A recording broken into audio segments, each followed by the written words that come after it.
Good afternoon and welcome to Real Chicks Rock presents Real Discussions. I am your host, Michelle Dosbert, and I'm super excited today because today I got 5 on it. I got 5 on it today, ladies and gentlemen. Today we are going to celebrate me sitting in this space for the last 5 years. Every first and third Sunday at 2 p.m. Eastern Standard Time, we have been bringing the conversations, the discussions, the chats, the talks with you. And I'm so thankful that you spend time with us every time we've been here. I've had the distinct privilege and honor to talk to so many incredible people, from therapists for mental health to financial management and wealth to marketing to PR people to women who are doing great things in corporate America to DJs to artists to songwriters to producers, Grammy nominated folks. I've talked to Grammy nominated people here on the platform. So today I'm super excited. I could not do this without you. So I thank you guys for taking the time, for leaning in, for listening, for sharing, for commenting, for just being a part of the journey.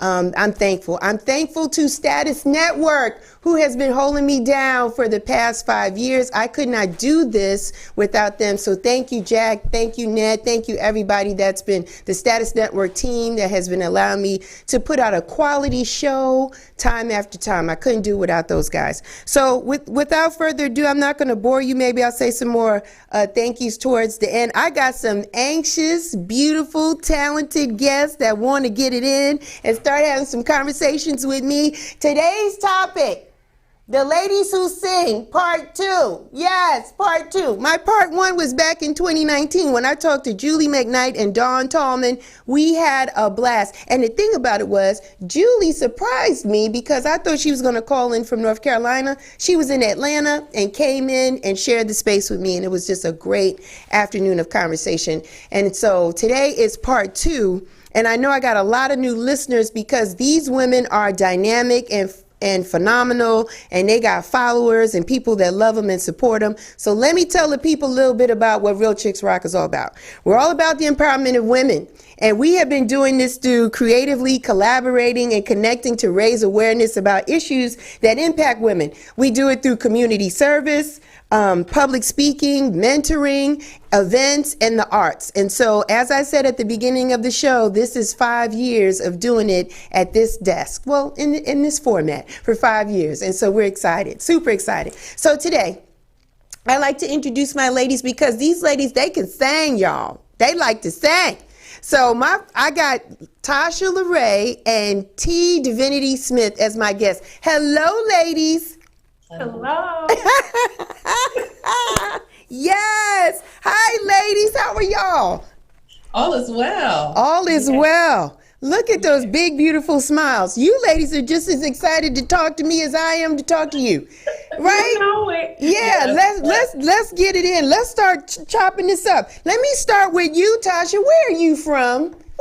I born and raised Omaha, Nebraska. Is that right? They got black folks out there in Omaha. They do, and there's still some more people. When I moved away, I didn't bring them all with me.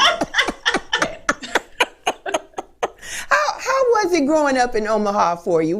Tell me a little bit about that life for you. So it was, compared to Atlanta, it was much slower, which I actually appreciate now. But it was really cool. You know, I had a neighborhood of friends and, group of friends that we grew up basically together. So same people you went to high school, to elementary, you went to middle school, high school together. And I'm still friends with a lot of those folks even till today. Okay. But once I got to high school, my experience around folks became very, very diverse. Because more people were coming from like the Air Force Base, which wasn't so far away. So we were having a large mix of people from around the world who were in school. And, it took several years later, about a decade later, I realized that was something that helped prepare me for international travel and the lifestyle that I have now. So yeah, it's a really cool place to be. And then when I moved to Georgia, it was a whole nother story. Do you get a chance to go back home often, or how? you know? I at first I didn't, but for the past couple of years, I've been going back to visit family because I still have like an aunt and my dad still lives there. So I go and check on them because they're getting older and more stubborn by the day, so they don't want to tell you nothing. So you just got to go put your eyes on them, make sure they're okay. But it's fun. I get a chance to go back every once in a while. Awesome. Divinity, my love. Where are you from? Detroit, Michigan, born and raised. Loving the D. Yeah. Tell me what it was like for you as a child growing up in Detroit. My childhood was kind of quiet, I would say. Really? I lived in a neighborhood where all of the children around me went to the neighborhood schools and I did not. So I just always kind of stayed to myself. I did a lot of reading. I was also trained to play the violin when I was very young. So I would be inside practicing or working on schoolwork or talking with my parents or that kind of thing. So I didn't really interact with a lot of the children in my neighborhood, but I did have a lot of school friends. And that's uniquely strange because Detroit is considered a big city, right? Yes, when you think so, yeah. Absolutely. Yeah. And with the Motown private school. I went to private school. I went to school in the suburbs. So, that put me in a different category as far as they were concerned. I got you. It is. But like Tasha mentioned, those experiences of being around so many culturally diverse people have really helped me in my later years. So I appreciate my private school education, my all girls Catholic school, high school education. Is that right? I didn't appreciate it then, but I appreciate it now. You know, Tasha, Divinity, I too am a former violinist. I played the violin when I was a young girl too. So I played up until junior high school. And then when I went to high school, they didn't have an orchestra, so I had to give it up. But I did have an opportunity to play at Carnegie Hall, and that was like, with an orchestra. It was like no greater feeling in the world to do that. I'm telling you. So very emotional day that day because you felt the spirit of other musicians that had been in that space. So it was a phenomenal thing. So I want to ask you, Divinity, what type of music did you listen to? Even though you went to all-girl Catholic school, yes, and we appreciate the diversity. What kind of music were you listening to then? Diverse. Everything. I wasn't really, I just listened to everything. My brother was in the house at the time, and he listened to all kinds of things from George Clinton and Parliament Funkadelics to Chicago and Steely Dan and Led Zeppelin and all of that. And so that's, to be real honest, that's still where I live. I'm a classic rock girl through and through. Yeah. You get in my car now and I got on the 70s station. I'm jamming to the 70s music and I'm singing things that people have never heard before, and they're like, where did she come from? But that's what I grew up on. And also a lot of classical music, really. Playing the violin, there were certain pieces that I just loved and I would listen to. So I grew up listening to everything. Yeah. When did you appreciating it all? So were you singing along with the music at that time? Is that when this started? I remember getting dressed for school in the morning with my mom, and the station we would listen to played a lot of Beatles. And so I would be singing right along with the Beatles. I remember it clearly. Can you give me a little Michelle? That's exactly what I was thinking. Yeah, my mom said she named me after that song, so that's what it is. I love that. Thanks, Divinity, for that little hum. Tasha, tell me, what type of music were you listening to out there? In the West? In the West, so it was a combination of mostly gospel music. Because I grew up, we grew up Christian, but there's different sub things. Methodist, that's the one. Okay. We grew up Methodist and then switched to like AME and then Baptist and then non-denominational. Okay. So, but the majority of it was gospel music, and then also like a lot of Motown. And when we did listen to the radio station, it was extremely diverse. So then that's when I got to hear a lot of soft rock music. And I feel you on, like, I love soft rock music. Like, I love listening to Level 42. It's something about you. Star Child. Star Yes. Child and Something About You in the 80s. Yeah, for Level 42. Yeah, they're awesome band. Yes, absolutely. So, but like Earth, Wind, and Fire, Saturday mornings, they were blasting as loud as possible while we were cleaning the house. And then Sundays it was Mahalia Jackson and Yolanda Adams. So it's a nice mix of stuff. My mom had a wonderful record collection. Awesome. So were you always singing with the songs, Tasha, for you? You were singing that Always. time? Always. And it started with my mom when I was really, really young. Because my mom sings. So I picked it up from her first. And then the more we listened to the radio, I started singing along to Yolanda Adams and Mahalia Jackson. So I was like 3, 4 years old, walking around talking about "Soon will be done," and trying to have a vibrato at 3 years old. It's kind of funny. Can you do that again?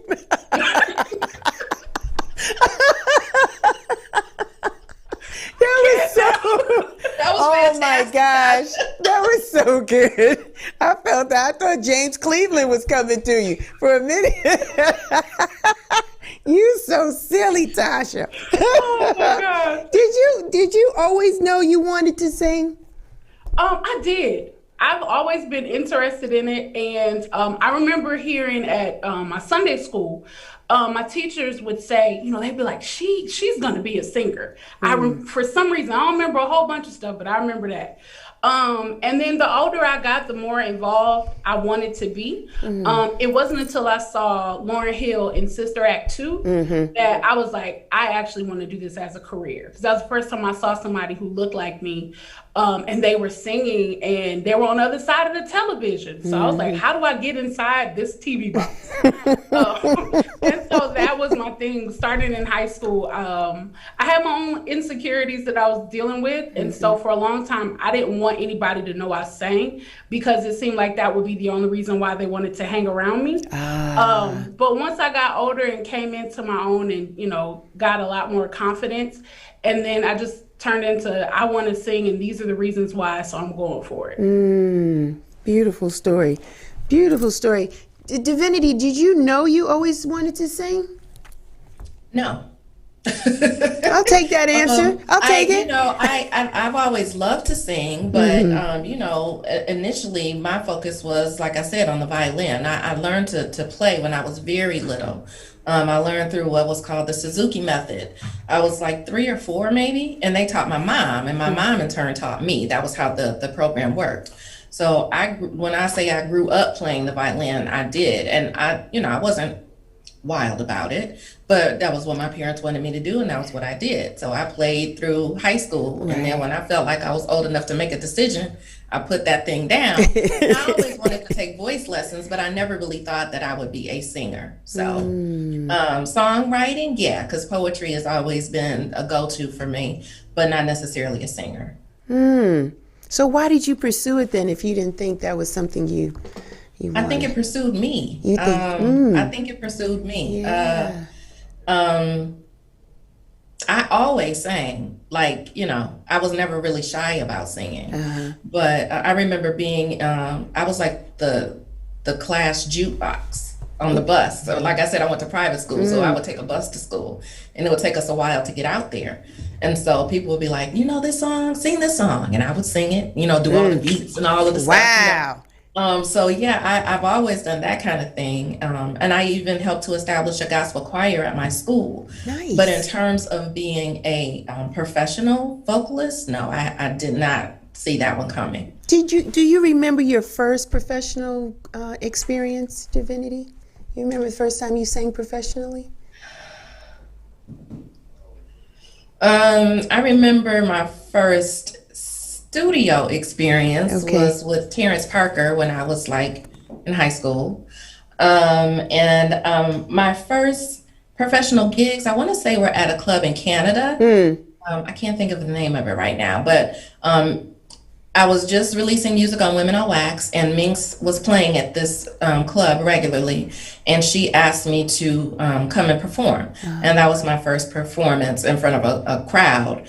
My first big performance was 718 sessions for Danny Crivet. Yeah. The heavies, you just came out the box, right, with the heavies, right? Shouts out to DJ Minx, right? Shouts out to her. You just boom, just came out with the heavies. Is that what we're doing? That's how I felt. Find a Way had just come out, and people were just raving about it. Danny loved it, and it was for his birthday, and I had just met him in Miami. And we were just promoting Find a Way, and he was like, "I want you to come perform." And I was like, "Oh my God!" Thank you, Danny. Now what do I do? Thank you, Danny. Like, you go to New York and you perform. That's right. Thank you, Danny. We appreciate that. We appreciate that, Shove. And you haven't looked back since. I haven't looked back since. It's been a blessing. What a thing. What a thing. Tasha, tell me, why singing for you? Right? You've been singing. You had some insecurities, but you didn't want people to know that you were really actually could sing. And then you got over that. So why did you pursue it if you felt a little bit not comfortable in the skin you were in at the time? Actually, for the same reason why I was nervous about it. I used it as a way to help me overcome my insecurities. And it was more of a part of my personal journey. And then as I was working, like a regular 9 to 5 as I was trying to write and, get music out and stuff.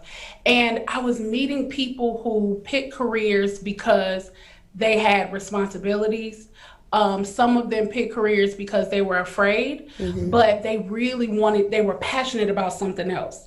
So at lunchtime or on our breaks, they would talk about how this thing they were so passionate about, they would just light up talking about it, but felt like they couldn't pursue it. Right. And as I continued to sing, I wanted my music to stand for that. I wanted it to be something that could help someone else to find the courage to just go for whatever is in your heart. It doesn't mean you have to let go of the responsibilities you have, but you make room for what you're passionate about because you have it in you for a reason. We don't all know what that reason is, but it's in you. Just like how Diviniti was saying, like music sought her out, singing sought her out. Like there's a reason for it all, and we don't know what it is, but we owe it to ourselves and the people that this music is going to serve to figure it out. I got you. You remember your first performance? Your first professional performance? That's okay. So professional, that means I got paid for it. Oh yeah, something like that. I forgot to mention that part. Okay. So all right. So let me taper that. Let me say, at least in front of a large audience of people, maybe the money came down the road another time. But you remember that first experience, Tasha? I do. My very first, like the biggest show I had ever done, first time. I had just started touring with Arrested Development. And we were doing a tour in Australia. And actually, this particular part, we were in New Zealand. And we played this space. It was called we're in Rotorua, and it's this big arena where they play soccer and all that other stuff. There were like maybe 50, 60,000 people out there. Now, if you ask more people in the band, the number keep getting bigger. But it was so many people at one time. As far, like, if you just stood on stage and looked out as far as your eyes would let you see, all you saw was people. And I just remember being on stage like, we got to sing in front of all of them at the same time. And I was like, okay. And this is my first major gig with them, by the way. We had done like 2 smaller shows, and then this was the first one. I was just like, wow, okay, this is what we're doing. You just jump on stage and go for it. How did you get with them? How did you get with Arrested Development? I was at a it was kind of like this little, maybe a chicken and wing spot or whatever. Wing spot on off of, who was that? Langford Parkway. So it was over in that area. Yeah. And a friend of mine was singing for a show that her church was putting on. And she called me. She said, hey, girl, can you come sing background for me? I'm doing this church thing or whatever. And I was like, sure, I ain't doing nothing. Left my little apartment, drove on over there, and sang background for her. And Speech, the leader of Arrested Development, the co-founder, he was DJing there. And so I didn't know at the time. So I just went, we were having a good time. I sang background for her, and then a few other people jumped up and they were singing songs that didn't have background singers. So me and my friend jumped up and we started singing background for them. And we're just having a great time.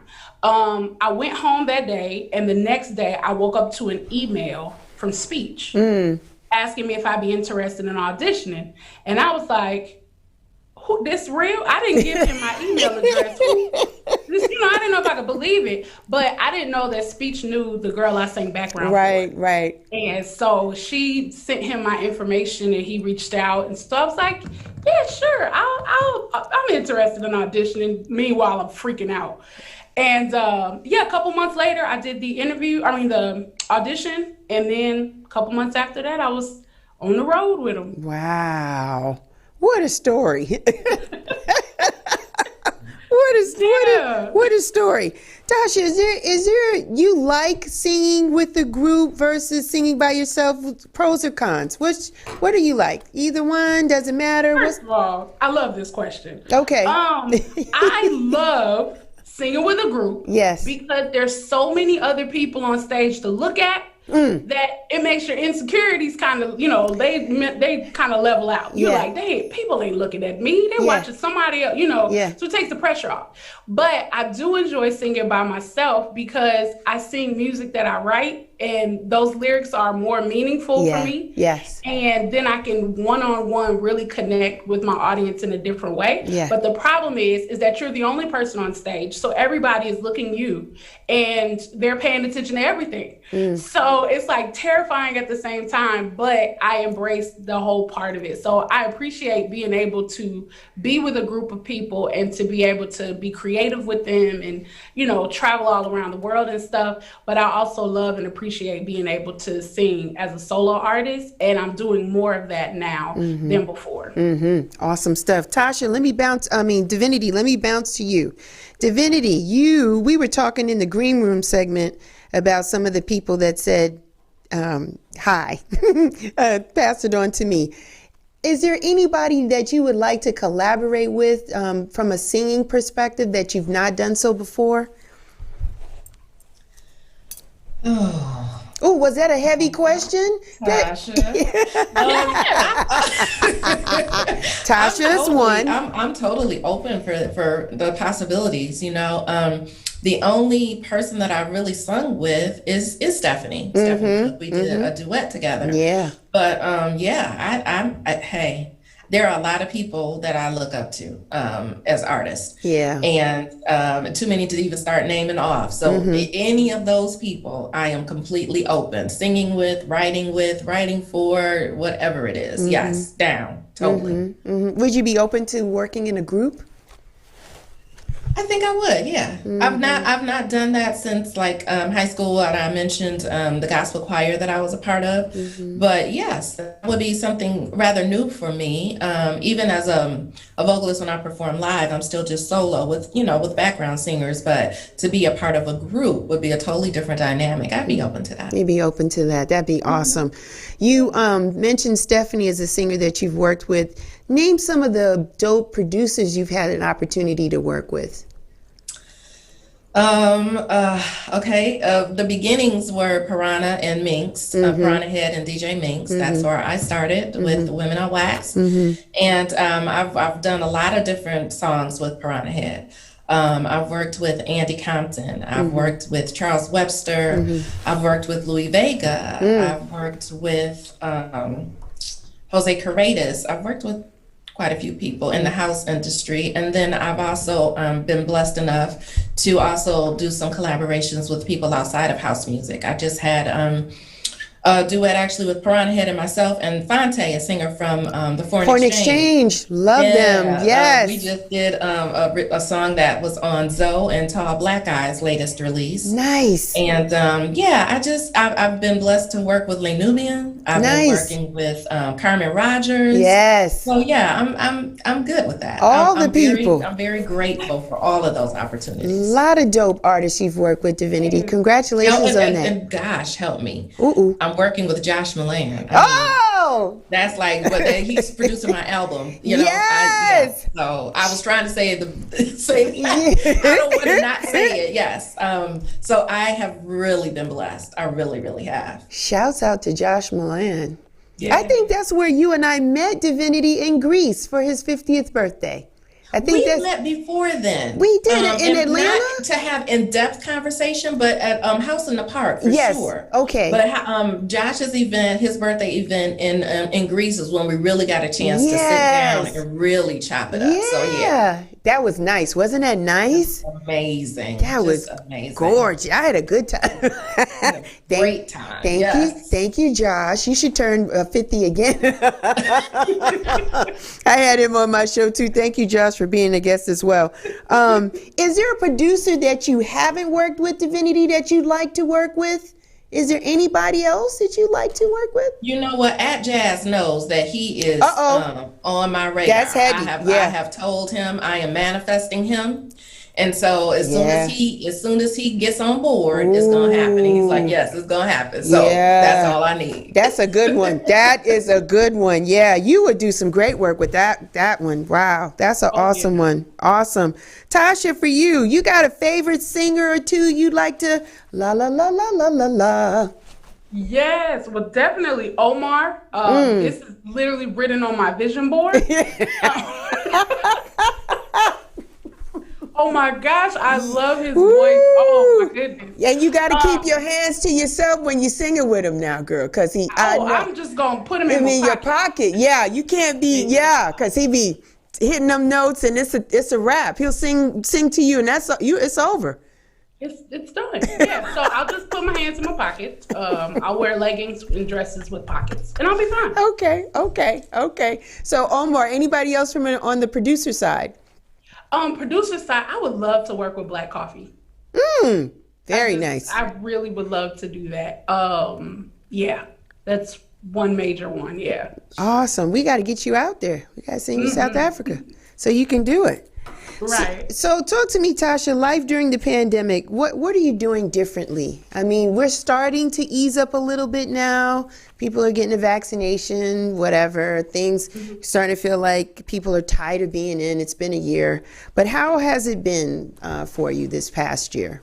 What are you doing differently? Differently, I am being more intentional about my time, how I spend it, who I spend it with, and the outcomes that I want for some of the things that I, spend time doing. I've also done a better job with prioritizing my health and especially mentally more than anything. That pandemic brought out a few things for me. Okay. And so being real honest and present with where my life was right then, exactly knowing what it wanted in the future, and reevaluating some of the things that I was spending my time and energy with. So there are some activities I let go of doing, and some people I stopped talking with. Just taking better care of myself, and knowing that even as the world opens back up, still being mindful of that, so that I don't let all the distractions stop me from being able to still take care of myself and check in. Do you feel that during the pandemic you were able to really focus more on yourself? A lot of less running and hustling and bustling and running around. You were really honing in on your craft. Were you able to do that? So I did have the time and opportunity to do that, but I also personally suffered some tragedy. So I really spent the time just allowing myself to grieve and to heal. Okay. And during that time, I actually didn't even know if I wanted to continue recording. Really? Or singing, period. Really? Sometimes life hits you so hard, you're just like, I don't want to do anything I love. I got you. It makes you question everything. And so I didn't know what music looked like for me after the pandemic. And but I'd still purchased recording equipment, because once the studios and everything shut down, I was like, I got to get these songs out somehow. So I invested in recording equipment, but it sat in the box for about 3 months before I even opened it. Wow. But slowly but surely started writing music, and now I'm working on a new project. I've done a few songs for a few other DJs, and working on some new stuff. So yeah, this was a tough thing, but I'm grateful for the chance to pause. Sometimes pausing is very important. Yeah, sometimes you got to pause. And it sounds like you were able to do that. My condolences. I'm sorry about your loss. But I'm glad you're here. You look great. You look wonderful. So moving forward, pushing forward. So thank you, Tasha, for that. Divinity, life during the pandemic. How has it been for you? What do you see yourself doing differently for yourself, Divinity? Everything, really, everything. It gave me a chance to put into practice some of the things that I had been speaking but not doing. Okay. Namely, putting myself at the top of my priority list.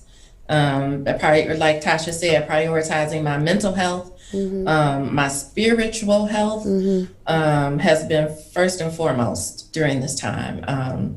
It gave me the opportunity to really dig deep and do some self-work, self-reflection, and establish some routines that I'm still sticking with, that I have to at this point, because it's what's keeping me where I need to be and getting me closer to where I'm meant to be. So meditation and journaling and affirmations and prayer and all the things still. Yeah. Your Divinity, for ladies and gentlemen, is a busy woman on Clubhouse. Let me tell you that. She is a busy person. She's doing motivations, meditations, meet me on the mat with yoga. You are doing it all in Clubhouse, girl. Yeah, Clubhouse really, and for those of you who don't know, Clubhouse is an app, a social media app that's an audio platform only. So I'm so grateful for Clubhouse because it helped me really find my tribe. That room you mentioned, Meet Me on the Mat, I stumbled across it, randomly one morning. Well, no, I shouldn't even say that. I had come in contact with the who is the leader of the room, in another room, and was just like really intrigued with her message and her delivery. And when I saw that she had another room going with yoga and setting intentions for the day, I started going in, and it has just continued, and the work has gotten deeper and deeper, and I have gone higher and higher.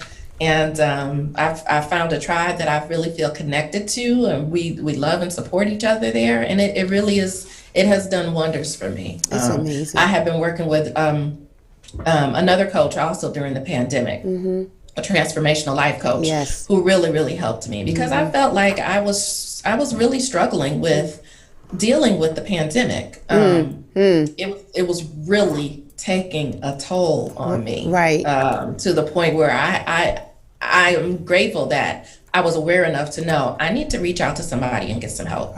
So I started going back to my therapist, and I hired a personal transformation coach, and they helped me greatly to get to the point where I am now, to be open to doing the things that I'm doing now, to maintain my spiritual and mental health. So the pandemic has, been like a tale of two cities. It's the best of times, the worst of times. It was great for me in so many ways, and it was terrible for me in so many ways. But I choose to celebrate even the sunshine in the rain. You sound amazing, Divinity. You do. And it's wonderful to go into a room in Clubhouse and hear you speak and hear you share. It's very inviting. The spaces that you're in, it's wonderful. And we need that. And I would recommend to anyone that's on Clubhouse on that social media app that Divinity talked about, what we're talking about. If you're not in there, give it a chance, to find people you can connect with without this visual aid, right? Oftentimes we feel we gotta look a certain way, and it's great to just be able to express yourself without people looking at you or having to be concerned about what you look like, and people are gravitating to you based on what comes out of your mouth. And that's the most important thing. And that's ties into Tasha's point about really not wanting people to know some of her gifts, but really wanting people to accept her for who she is and not for what she can do. And so, I think it's a great space, especially for those that are spiritual and emotional, and places of worship were closed and things like that, or just reaching out to family. Some people's social activation was just being with their friends, and they couldn't do that. So being able to express and connect through words that we speak have been so powerful on that app. So thank you so much, because I feel I got to connect with you even more And yeah, and then said, I want to have this delicious woman on this show because she's just too much. Grateful. I'm grateful that you asked me to be a guest. I mean, you're doing phenomenal work in that space there, and you just done legendary work as a singer. And so I just was like, I just want to have you on here. I'm going to ask you this too, Diviniti. When you used to tour back in the day earlier, do you think touring is going to be different for you now? Especially when you release things with Josh Milan, you're going to be out there. You think things are going to be different for you from a touring perspective? What are your thoughts on touring? I don't know if I would ever say that I have toured. First of all, I've done gigs. Okay. Yeah, but a tour for me has a different connotation. It's like a string of gigs, like, successive. Okay. And I have not had that experience. So first of all, I'm open to having that experience. Put it out there. We're putting it out there. So that's what I hope will be different when things open back up a little more. Get me out there. Yes. And with the music I'm doing with Josh, it's not what I think most people would expect from me in the house industry. It's I've done a couple of songs that are up tempo, but the majority of it is just not that. It's more soulful. It's more organic. It's more stripped down, and it's more, I think, of who I truly am at my core. So I'm really excited about it. Ooh, that's gonna be good. That's even more interesting. That's gonna be good. Come on, Diviniti, and get this music out here. Tasha, for you, touring then versus now, what is it gonna look like for you, Tosh? That's a great question. I'm not sure. Okay. I'm really not sure. I do hope, that we are able to do this safely, and not sure what the show dynamics are going to be, because some people have being so like distancing yourself from people to go ahead and interact with somebody again. Some people will be apprehensive, others are like, no, don't touch me. So it'll be interesting to see, but I do hope to do more of it. Especially with all that we've gone through, I don't think we're capable of putting out enough music, especially when people gravitate towards that music for healing. So the world needs what we have to hear or what we have to say.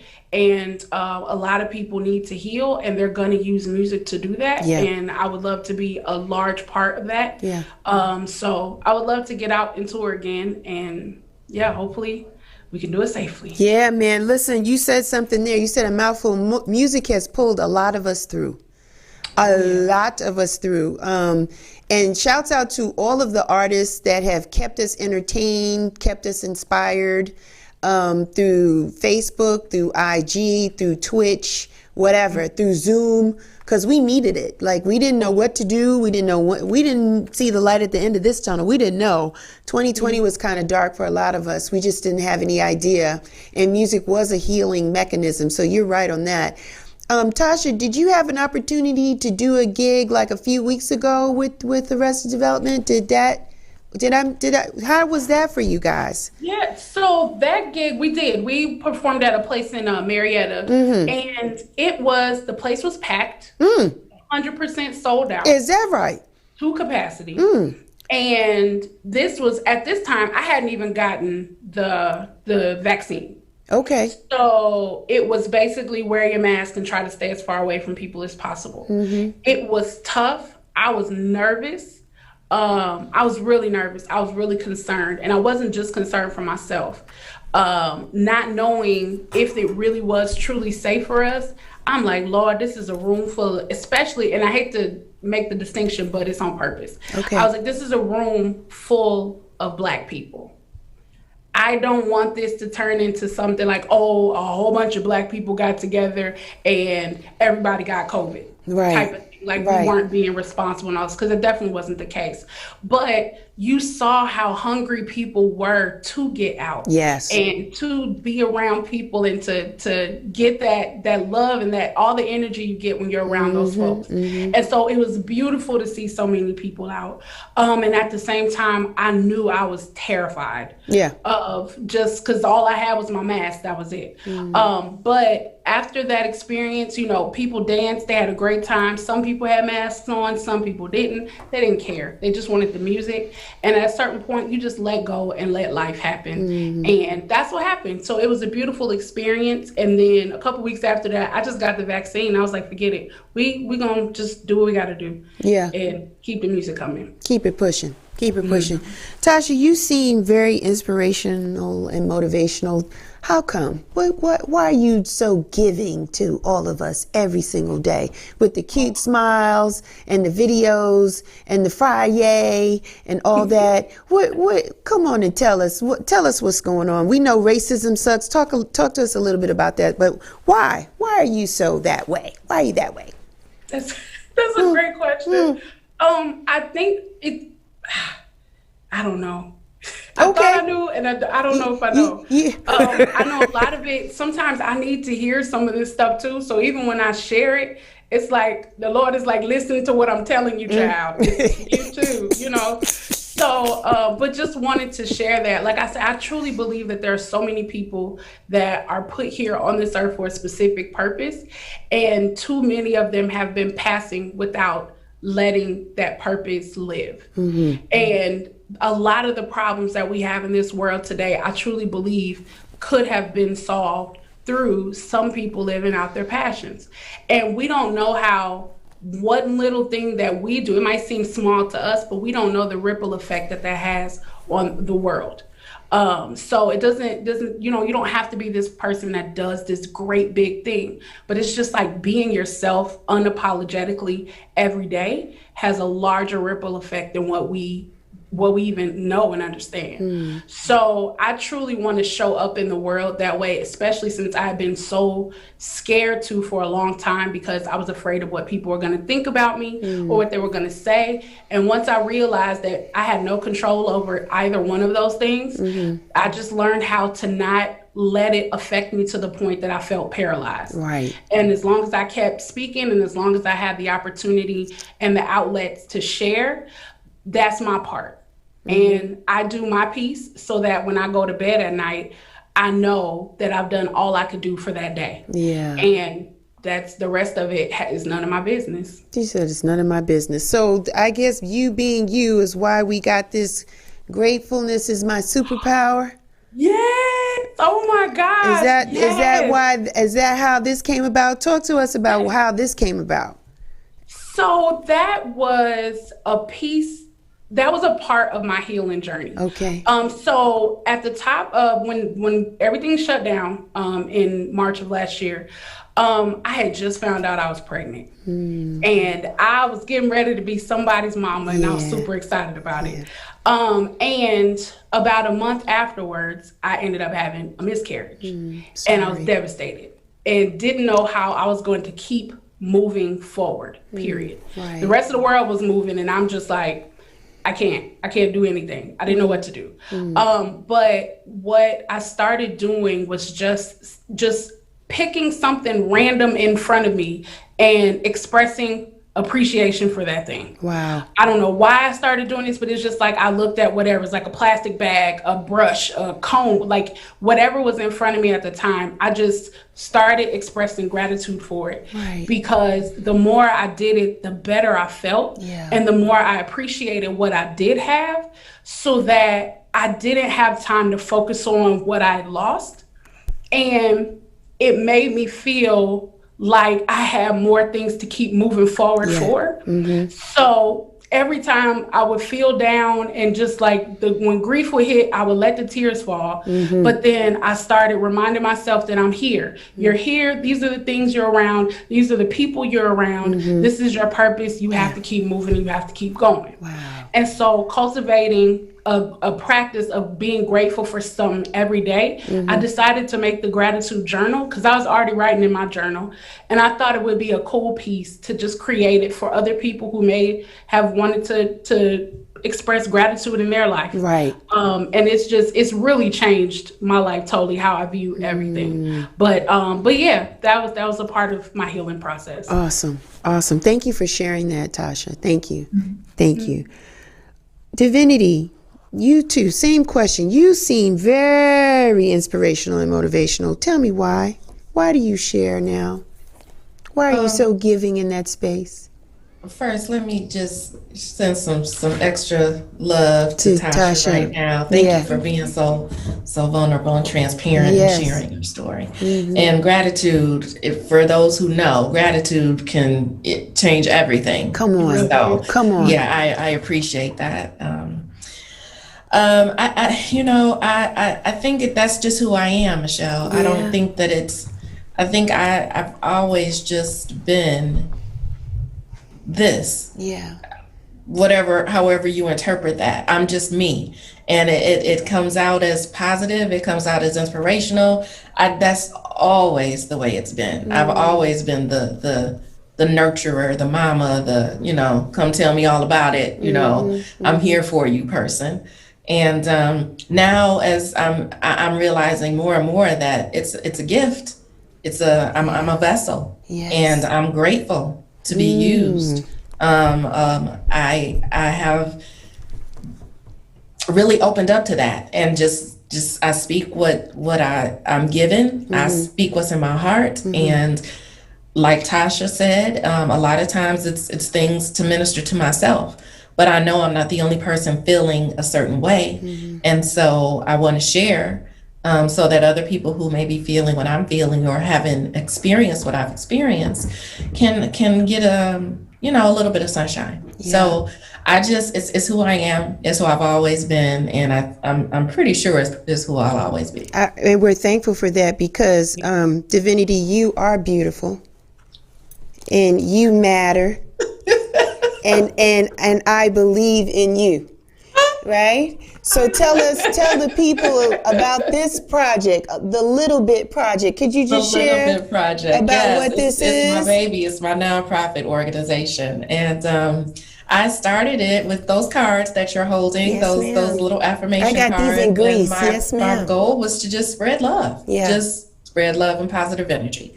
So I got some printed and I gave some to some friends that were traveling, and they would take them and they take pictures with them in different places and leave them different places. And I got Instagram going and the website going, and people started requesting them. And so now at this point, there are Little Bit cards on every continent but Antarctica. I'm really, really, really proud of the reach.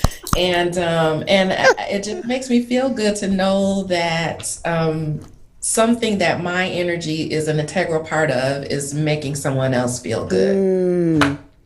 Awesome. Yeah. Awesome. Yeah. One of my cards is getting a little raggedy because I kept it in my purse.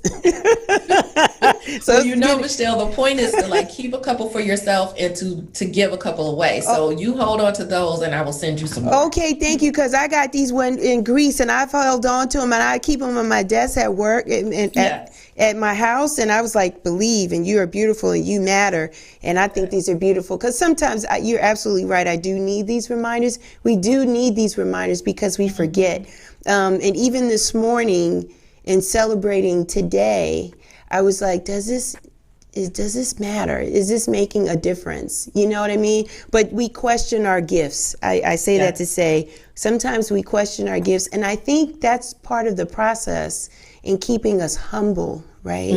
And keeping the integrity aligned and not getting bigger than getting big in your head, but just always wanting to do better, right? Trying to figure out, I got this, but how can I make it better? How can I reach more? Or maybe it's not even so much more. How can I make sure that the messaging remains effective, right? I think that's what it is too. So that's why I think these are beautiful, and it's great that you ladies bring a sense of integrity to the artistic space, right? You're singers, you're beautiful women, but you have things that ground you, and it's very important. And oftentimes we don't remember those things. We forget. We see the lights and the accolades and the singing and all that, but everybody has things that they're dealing with privately.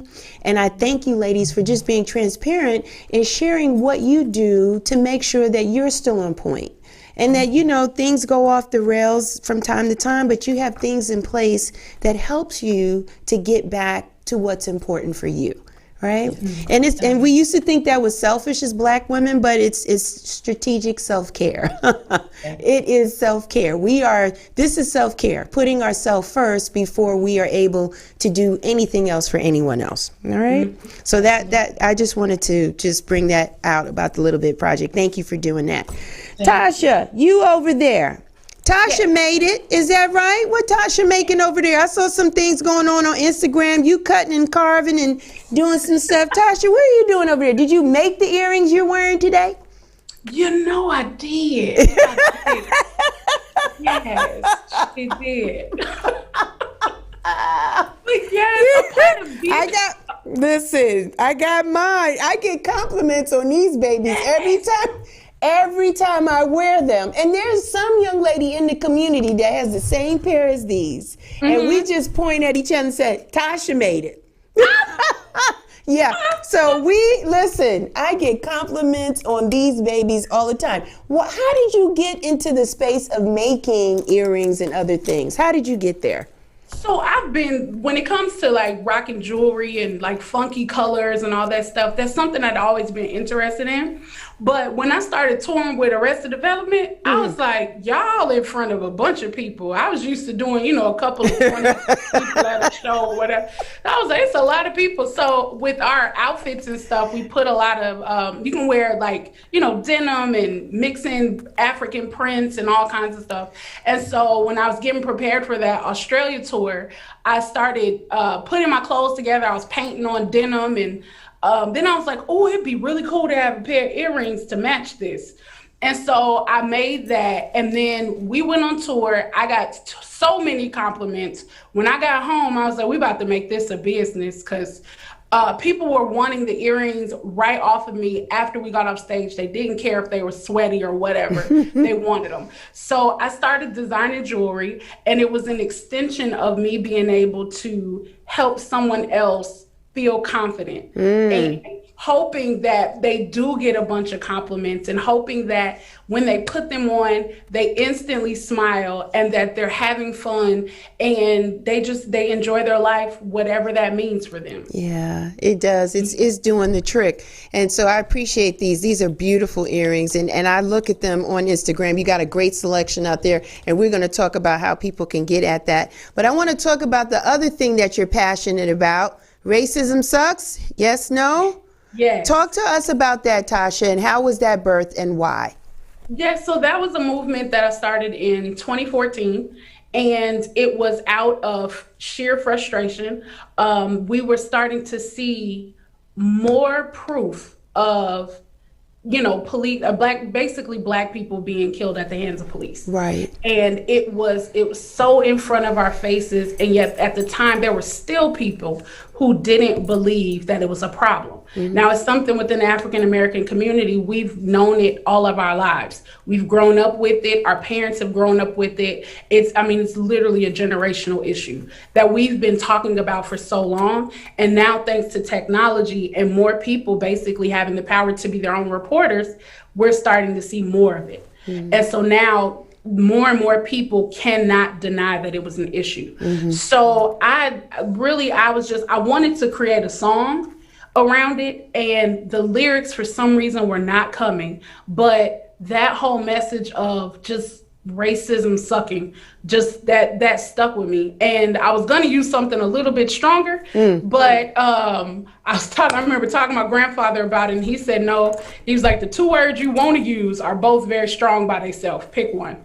So I went with racism sucks. And that movement picked up really fast, and those t-shirts are represented literally on every continent, which I'm very grateful for, except Antarctica. I don't think people live there. So I don't. So I think once you can get, yeah. But they're everywhere, and it's a gentle reminder. Because the other problem was, if someone was talking about it in the news, then it was the topic of discussion. But if something else happened, then the discussion stopped. And I was like, that's why these issues are still happening, because we don't consistently talk about it until we find a resolution. And I don't know how much time it takes to fix something like that. But what I do know is that if you stop talking about it, it's out of sight, out of mind, and it won't become top of mind again until somebody else dies.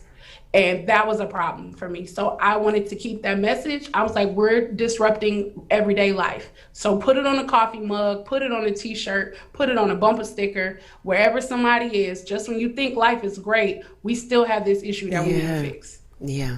Great message, Tasha. Great message. Thank you for that. I appreciate it. Divinity, my love. We talked about the Little Bit Project. How can people get their hands on these cards? What can we do to get more? How do we get this word out? This is really powerful stuff. Absolutely. You can go to the website, www.thelittlebitproject.com. That's okay. And I'm also, we are on Instagram at The Little Bit Project. We are on Twitter at Little Bit Pro, and on Facebook, The Little Bit Project. Mm-hmm. So once you get there, there's a button to hit to request cards. We would love a donation, but we will send you cards. Okay. So go right ahead and request them, and I will get them out to you. Awesome. And then all I ask that you do is, I usually send 2 of each card. And my intention, like I said, is for you to keep some love for yourself and give some love away. So random acts of kindness is a good way to go with these cards. You know, give them to somebody as you're walking past, somebody you see maybe struggling, having a hard time, having a hard day. I really love to, like when I go to a restaurant and I'm leaving payment and the tip, I leave a little bit card in the sleeve with the tip, or nice. I leave it on someone's window, their windshield wiper, or in a lady's bathroom on the mirror. Mm-hmm. Just random places. And you never know what impact you will have on someone's day just by doing that. Yeah, you're absolutely right. You're absolutely right, Divinity, especially when we come from spaces within our own where we were insecure, or we might have felt a deficit. And we know now to articulate those things to other people by extending a compliment. You're beautiful. Oh, thank you so much. You're so kind. Absolutely. You know, those type of things, a warm smile, you know, a wink for agreement, just to kind of connect with people has like opened up lanes, you know, because now you have this energy of human connection happening between strangers, and which is what you want, Now, you talked about your project with Josh. You got any other things in the pipeline? We're doing something with Josh. We coming for at Jazz. Is there anything else? That we want to put in the atmosphere that we want to do? We want to work with Tasha. We want to sing with Tasha. There's some other things that I have recorded that have not been released yet. So I will let those people remain nameless and just say that I look forward to those things being released. Yes. I have a few things coming down the pipeline. Busy year. It's gonna be a busy year. That's that. Yeah. I can't give any dates or anything. Just know that it's on the way. All right. As long as you're working, you're smiling, you're doing the things that you want to do, then I'm happy for you. We're just gonna be leaning in on your social media platform, just like this. We're gonna be leaning in. For release dates and looking and peeking and trying to understand when things are going to be released. So that's a good thing. Good to know about that. Where can people find you, Divinity? Where can they find you? We know about the Little Bit Project, but where can they find you?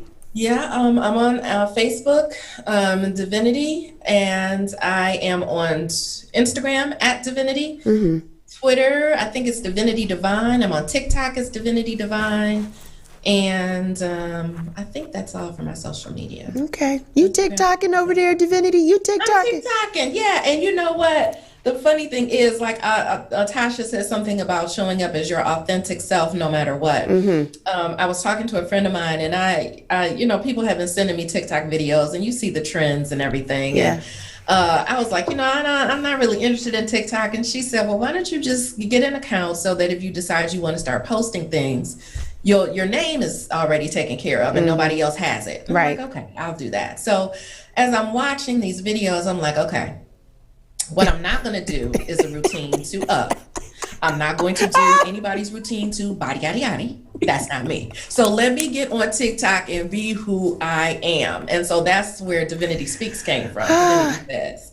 So those were the first videos that I started doing on TikTok. And so now if you look at my TikTok, it's a switch up between Divinity Says, which are inspirational speaking videos, and workout videos, which are an inspiration all on their own. So that's what my TikTok is comprised of. I see you, girl. I see you. I be leaning in when Divinity speaks. I'm like, yeah, she's dropping some gems over there. And then when you're in the gym, I'm like, I didn't do that when I went. I feel like I need to go back and go do some. Yes. You are getting it. Thank you so much, Divinity. I appreciate it. Thanks. Tasha, where can people find you? Well, before I get there, what are you working on? You got some projects you're working on? Right now I'm working on another project to release with Quantize. It'll be a full-length project. You know what? Let me just interject. I'm not even going to mess with you with the Quantize because we're not even going to skate over this. You were ranked number what in 2020 on the charts? Oh, yes. Hello? Tracksource named me the #1 vocalist for 2020. Can you say that again and lean back so we can see your shirt as you're saying it? Say it again. Let me do it right. Tracksource named me the #1 vocalist of 2020 in my Real Chicks Rock. Come on, girl. Yes, congratulations. Thank you. Let me tell you something. Every time I turn on the radio, internet radio, hands on, you're on all the time. How many? You got so many singles out and remixes and hot shot this and yeah. You over here doing this and that, girl. Congratulations. Thank you. I tell you, sometimes I feel like I'm the captain of team too much, but we just do it all. So you're going to put out some more stuff with Quantize? Yes, Yep, we'll be putting something out. I'm not sure exactly when this album will be done. I'm in the middle of recording about 3 songs right now, so hopefully I'll have those done soon. But yeah, just working on releasing new music and working on a book. And we'll see what else. I'm pretty sure there's something else. There's earrings every day. I'm literally, for 2021, I'm making a new pair of earrings every day and posting about them. Wow. And the whole purpose of doing it is just to walk in the reality that creativity is all around us, is abundant. And even when we feel stuck or we don't know what else to do, there's something there for us to create, and we just have to keep pushing past it to do it. Wow. So I know I felt stuck a lot, and so I did this. Again, this is totally selfish. I'm doing this for me to prove to myself that creativity is always there. Did you design those pictures behind you? I did. I feel like I told you I'm doing too much. And I have another one over on the table that's almost done. Yeah. I did. You doing it on your own? You're not going to sip and paint parties. You doing this on your own?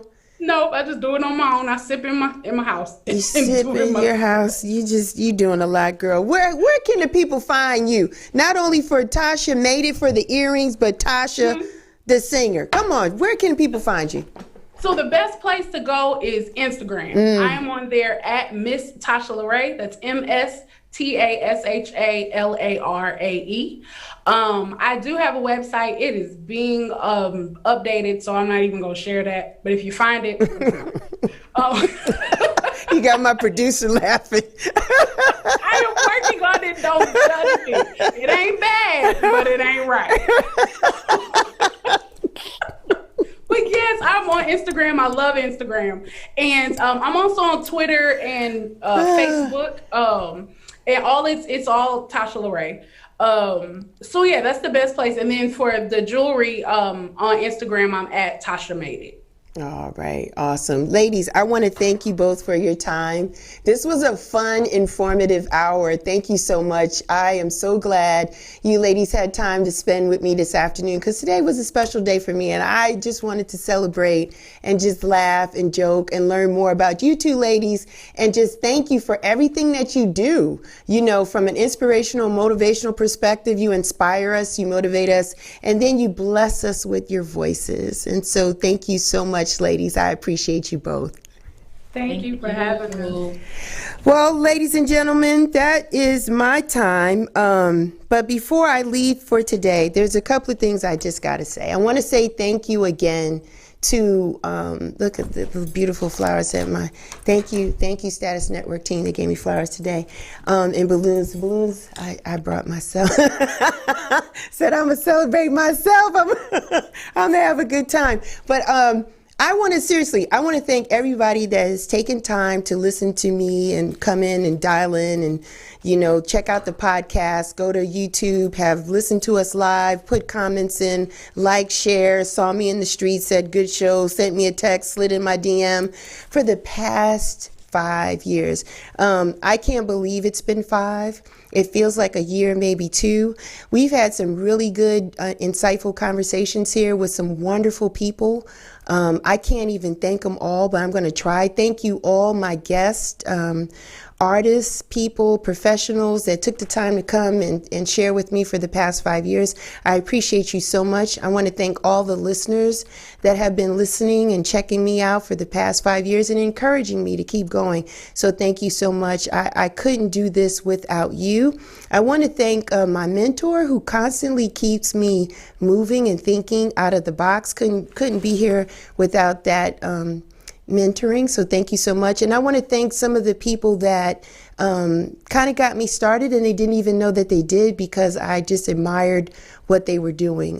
That's Slow Mo Media team doing their podcast. I used to be, quote, part of their studio audience and was blessed to be on their show a couple of times. Thanks to Regina Sunshine, who invited me to be a guest on her show. And that opened the door to the Instinct family then, which is now Status Network now. So thank you, Regina, for allowing me to be a guest on your show. Thanks to Fonda Clayton and Johnny Cornegay for the brainstorming session, the vision board session we had in 2016 in January, which actually helped me birth the tenacity to have this platform and to do this, to go out and do this show. I couldn't do it without you guys. So I wanted to thank you because 5 is a big year.